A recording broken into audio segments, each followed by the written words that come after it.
Naaalala niyo pa ba ang batang si Sage Tolentino? Ang batang bubuo sana sa pinapangarap nating triple tower ni Kai Sotto, AJ Edu at Sage Tolentino. Ngunit sa kasamaang palad ay tinanggihan niya ang offer sa kanya noon ng SBP na i-represent ang ating national team. Ngunit saan na nga ba si Sage ngayon? At bakit tila binabangko lang ito ngayon sa kanyang team? At nasasayang lang ang kanyang height at talent? Kaya halika at alamin natin kung ano na nga ba ang nangyari sa 7'1" center na si Sage Tolentino. Sa mga hindi nakakakilala kay Sage, siya ay nagmula sa bansang Hawaii at una siyang nakilala noong 2020 matapos mapabalitang may dugo siyang Pilipino dahil sa kanyang tate na may lahing Pinoy.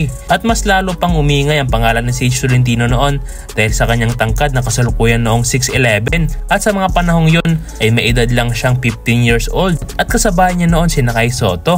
Kaya agad nag-viral ang batang to noon sa Pilipinas dahil magkakaroon tayo ng 3 batang higante sa ating National Youth Basketball Team. At pumunta pa nga to noon sa Amerika kasama si Kai Sotto para mag-training at nag-1-on-1 pa nga sila. Ngunit dahil sa hindi maipaliwanag na dahilan mga boss ay hindi naging eligible itong si Sage sa ating batang gilas. At ayon mismo kay Coach Tab Baldwin ay siya na mismo ang lumipad papuntang Hawaii upang tulungan si Sage kumuha ng Philippine passport before siya mag-16. Kaso ayon kay Coach Tab sa isang interview ay mahalaga daw talaga sa isang player ang Philippine culture para i-represent ang ating bansa na wala naman kay Sage Tolentino. Sa madaling salita mga boss ay hindi nga si Sage kumuha ng Philippine passport bago siya mag-16 dahil hindi nito masyadong kinikilala ang kanyang Filipino heritage. Kaya maraming mga Filipino fans noon ang nadismaya sa pagtanggi ni Sage. At move forward tayo mga boss, after more than 5 years ay hindi natutoy itong si Sage na mas lalo pang tumangkad at lumaki. Nakasalukuyan ngayong may height na 7'1" at may timbang na 240 pounds. Kaya hindi siya masyadong manipis.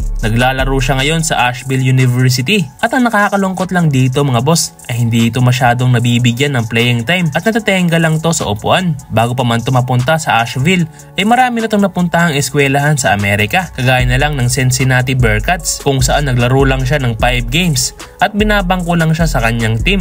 Kaya merong nagsasabing kung sa Gilas Pilipinas na lang siya naglaro ay hindi siya natenga ng matagal at maipapakita pa niya ang kanyang full potential. Malaking tulong sana ang maibibigay nito sa ating Gilas Pilipinas mga boss kung nagkataong kumuha lang to ng Philippine passport at baka ito pa ang naging kapalit ni Kai nitong FIBA Asia Cup. Kayang ibigay ni Sage ang pagiging dominante sa ilalim at meron din tong outside shooting. Kaya ito mga boss at panoorin natin ang kanyang mga latest highlights.